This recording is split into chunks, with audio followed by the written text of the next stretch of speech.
What's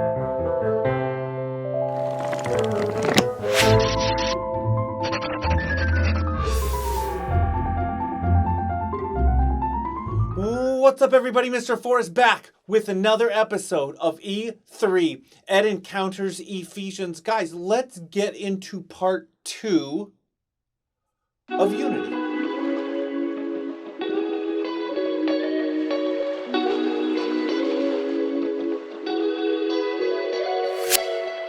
Ed was learning to get along with his sister and others in love. For so long, Ed thought, well, it'd be easy for me to get along with others if they were just more like me. But more and more, Ed was starting to understand that God made everyone different. And God made everyone different on purpose. And it was so apparent one cold winter morning. Ed was snuggled up underneath his comforter, dreaming about being a polka-dotted kangaroo in his mother's pouch, being carried to the lost city of Atlantis while sipping on Dorito nacho cheese-flavored warm milk.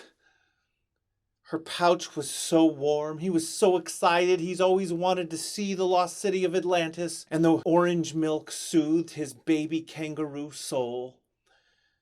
And then Ed woke up.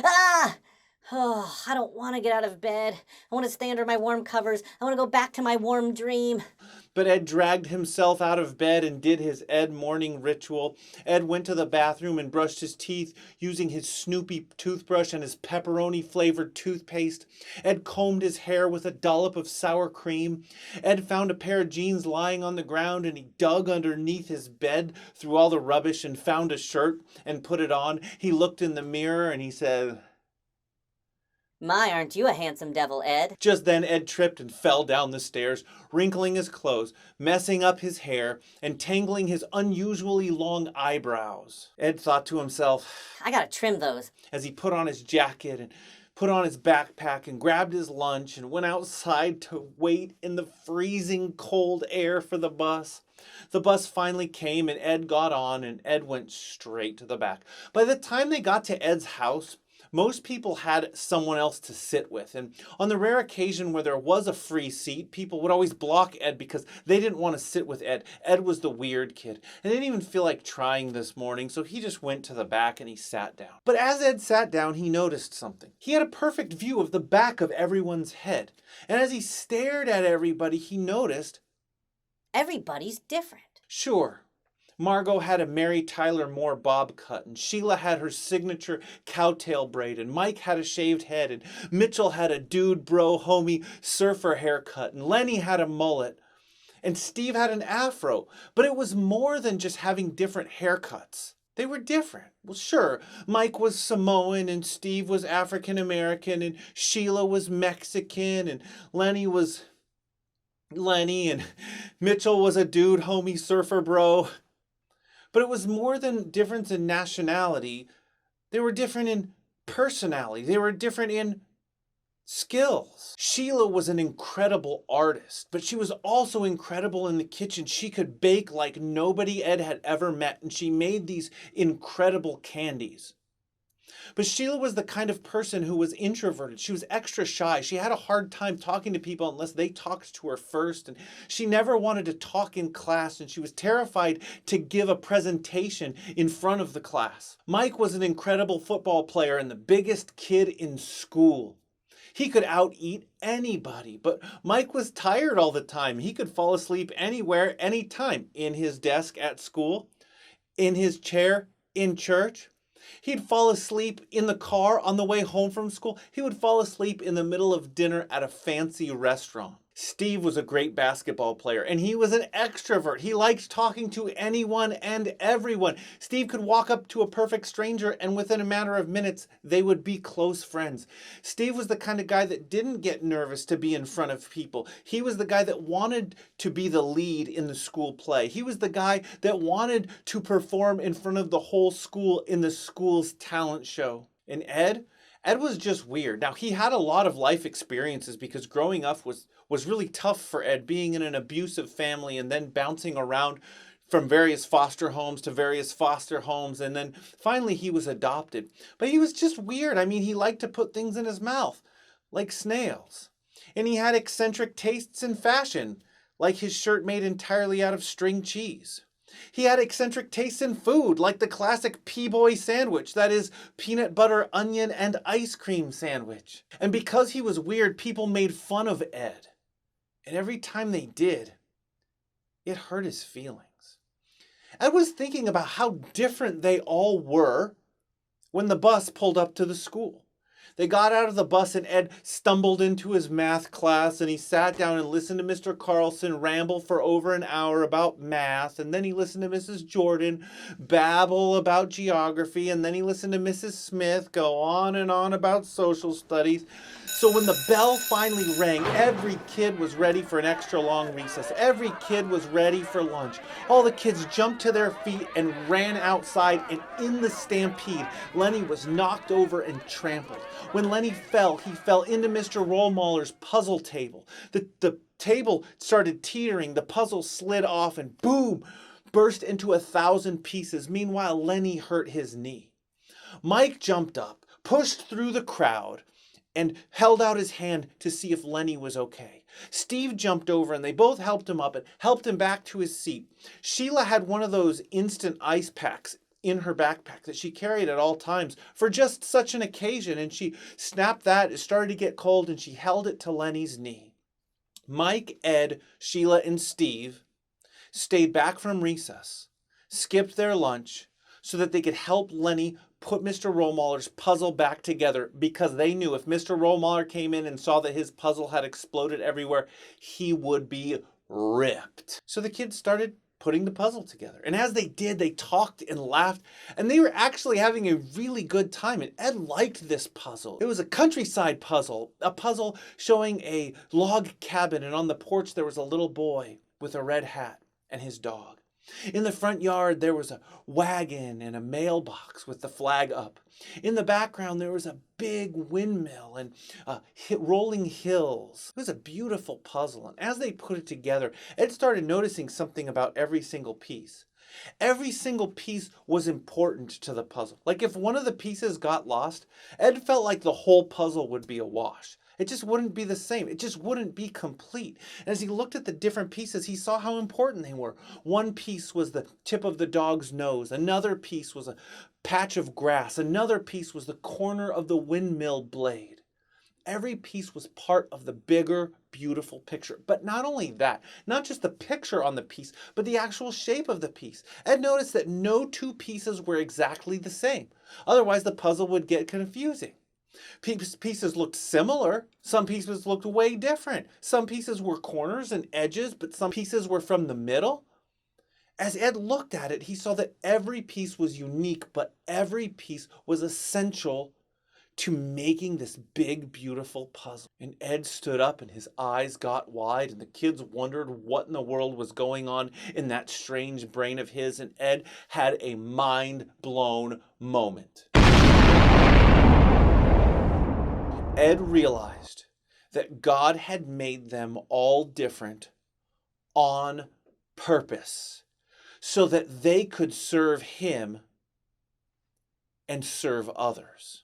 Ed really had experienced a lot of heartache and tragedy, but now he was sensitive to that in others. So if he saw that someone else was grieving, someone else was having a hard time, a difficult day, Ed had compassion and he would sit down and put his arm around that person and try to encourage that person. Yeah, Ed was weird, but he had a brilliant mind and he remembered so much about the Bible and he studied the Bible constantly and he was really good at explaining it to others. So Ed started a Tuesday morning Bible study before school. Ed started helping in the little kids class at church, and sometimes they would let him teach, and he started helping in the puppet ministry. Ed was an incredible sculptor. He would make these elaborate, intricate, detailed sculptures. For example, before Mike became a believer, Ed sculpted him a cross to remind Mike that Jesus loves him and died for him. He sculpted his pastor during Pastor Appreciation Month. He sculpted him a shepherd, complete with shepherd crook, leading sheep to remind his pastor how much he appreciates him leading God's people. Mike was huge, but he was an excellent football player. And because he was the best football player in the entire region, everybody knew who he was, even kids from other schools. People always wanted to talk to Mike, and they always wanted to be around Mike. So it made people happy even when Mike remembered their names and said hi to them. Mike could make someone's day by simply putting his massive hand on their shoulder and saying, "It's good to see you." Mike didn't feel like he was particularly good at explaining the Bible, and he felt like Ed and Mr. Klitzing were better at it. So Mike would just invite people to the Tuesday morning Bible study or to the Wednesday night kids club. And because everybody wanted to be around Mike, it wasn't unusual for Mike to have 5 or more people come with him to Bible study or to kids club on Wednesday nights. Before football games, Mike would ask the team, "Is there anybody who would like to pray with me before the game?" And he didn't pray the shallow prayers like, "Help us to win this game." He would pray that they would come to know Jesus. Sure, Sheila was introverted. That means shy. And she had a hard time talking to people, but she also felt lonely a lot of times. So she recognized that in others when she saw someone else who looked lonely. As hard as it was for her, she'd make herself go and help that person feel welcomed. She didn't think so, but she really had a gift for it. She was really warm. And she was really kind. And whenever she talked to people, people would feel better. And she was an excellent cook, so she would invite people to her house and cook dinner for them. And then she would make her famous candies and she would give them out as gifts for people in order to encourage them. Sheila spoke Spanish, so she was able to reach people that Mike and Ed and Steve were not able to reach. And some of her Spanish-speaking friends became believers. And some of her Spanish-speaking friends started coming to Kids Club and to Ed's Bible study on Tuesday mornings. Sheila started selling her candies at flea markets and farmers markets, then taking the money and giving it to causes to help women who were victims of human trafficking. Steve loved basketball, but ever since he had become a believer, God put in his heart a love for people. So if he was out on the court and someone fell down, Steve was the first one there to give them a hand up, even if it meant his team losing that possession, because to Steve, winning was not as important as people. And Steve just loved to help. He helped anywhere he could. He helped his siblings with their chores. He helped his parents unpack the groceries. He helped his pastor after church collect the communion cups after the Lord's Supper. He helped his teachers clean up after school. He helped Mr. Klitzing straighten the chairs after gospel story hour on Sunday morning. He just loved people and he just loved to help. And Steve was a peacemaker. When two people were fist fighting, Steve had a way of getting in between them, breaking it up and de-escalating the situation. When people were arguing, Steve had a way of talking to them, soothing them with his voice and helping them come to a resolution with the situation. Every one of the kids was different. God made them different, and God made them different on purpose so they could serve him and so that they could serve others. They were like the puzzle. They all fit together and made this big, beautiful picture. And God made all of you different, and he made you different on purpose. Some of you are boys and some of you are girls. Some of you are 6th graders and some of you are 2nd graders. Some of you are artists and some of you are musicians. Some of you are outgoing people persons and some of you are more introverted. God let you go through some hard times in life so that eventually you could help others who are going through the same hard times in life. What do you love? How did God make you? What are you like? You see, you're like a puzzle piece, and God has this big, glorious picture that he's making, and you're an important part of that. So sit down and ask yourself, what did God make me to do?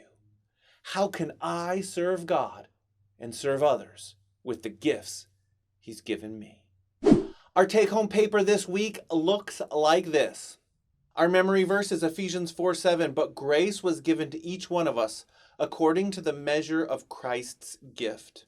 Don't forget to do your touch and say every day. Don't forget to do your Bible reading. And our truth to live by this week, God gives me gifts to serve him and others. Guys, I grew up in a single mom's home. I grew up lonely. I didn't have friends on my block. I grew up bullied. We grew up without much money. Lots happened in my life, but why did God bring me through these things? To make me who I am today. So whatever your situation in life, God is molding you. He's making you into who He wants you to be so you can serve God and serve others. And don't wait. Serve God now. Serve others now. Ask your parents, how can I serve God now? Ask your pastor, how can I serve God now? Ask God, how can I serve you now? And make it happen. Guys, thanks for joining me this week for E3 at Encounters Ephesians. I can't wait to see you next time. But until then, Mr. Forrest, out.